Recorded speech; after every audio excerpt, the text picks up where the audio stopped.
Hey everybody, it's Brian. I am here in my kitchen because it's a little rainy outside. So I wanted to at least get some videos down. This is something I've been wanting to do for a long time because I'm really fascinated by these two wineries, Clos Solene and LaVenture.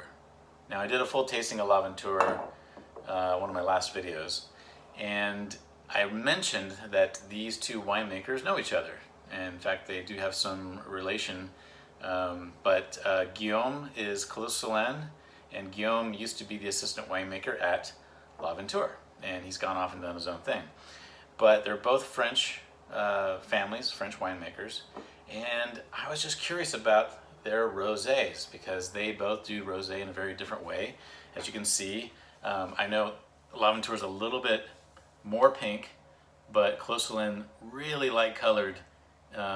And just a touch of the skins to allow it to be nice and pink color. But I wanted to try them side by side. These are both 2019's rosés, and I wanted to try them side by side to really just kind of see what the difference was between these two winemakers who have very similar influences. So we're going to start with LaVenture. So 2019. It smells almost like strawberries. I dare say watermelon. It's really citrusy, sweet.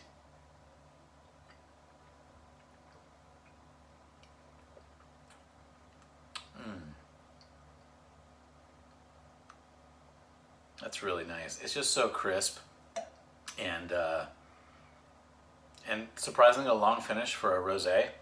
I'll let you know what's on the back here. I'll just pop it into the field of view here for a second. But this is 40% Syrah. This is all estate grown at LaVenture. 20% Grenache, 20% Mourvedre, 17% Cabernet Sauvignon, and 3% Graciano. So they've got quite a bit of different types of grapes in here. Again, just touched real lightly with the skins, put a lot of juice in there, and it's just so sweet and crisp.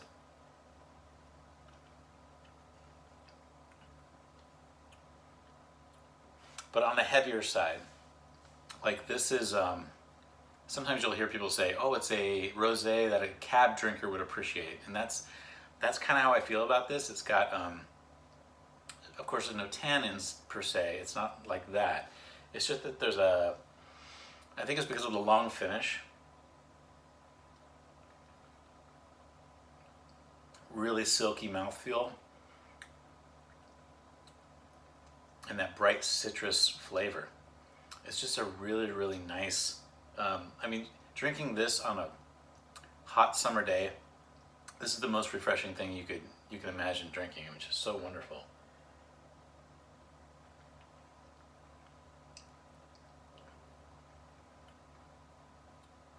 But yeah, it's interesting that it has like a strawberry on the nose, and then you just get like a lot of citrus floral on the taste.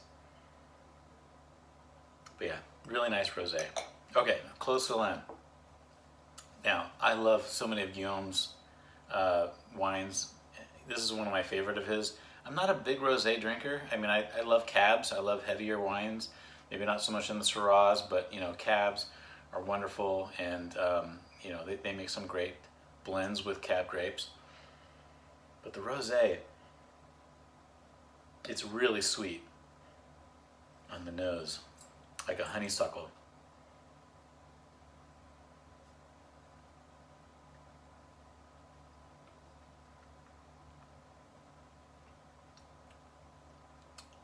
And boy, does this just not dance off your tongue. I mean, this has got some really powerful citrus notes, and almost like it's a carbonated drink the way it dances on your tongue. It's really amazing.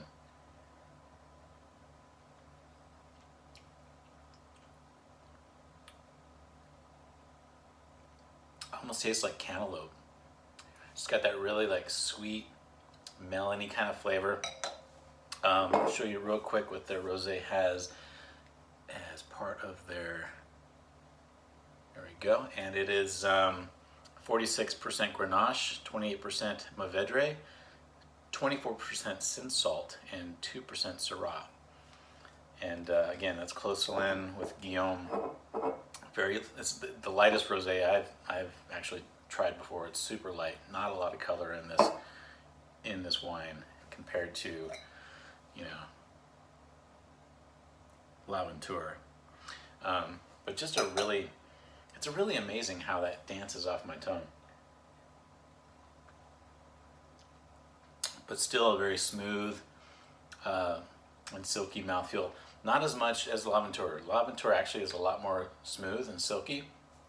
This has a little bit, I wouldn't say, I can't say tannins, but it's got something that just sort of dances on your tongue, almost like a carbonated drink a little bit, but really nice and super sweet. Like I said, like drinking cantaloupe.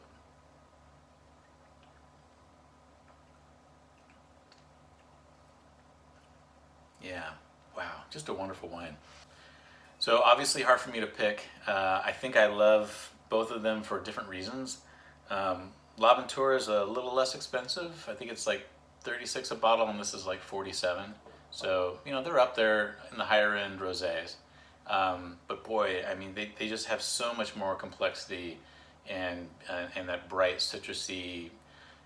This is something I would, you know, I'd love to have on a hot summer day, just sitting outside, having this cool drink.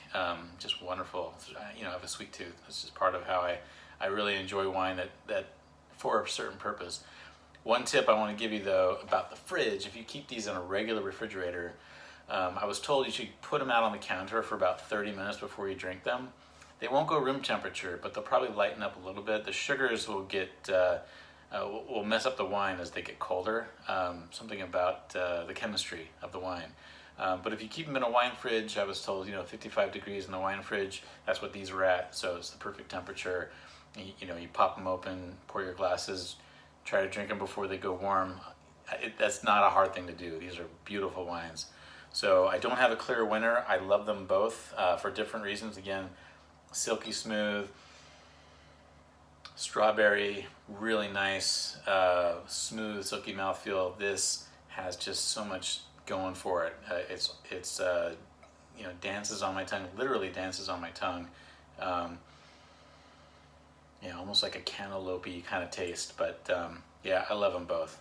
I would highly recommend both wines. If you love a nice sweet rosé on a hot summer day, these are for you. All right, so that's it. That's it for this time around. If you have any rosés you'd love for me to try, please write them in the comments below. You know, subscribe to my videos. Keep an eye out for more coming in the future. I'm stuck at home because of the whole COVID-19 thing, so I'm going to be tasting some of the library wines I have in my wine fridge. So I'd love to get those on video and have you guys take a look at them and hear what I have to say and see my recommendations. So until next time, I'll see ya later.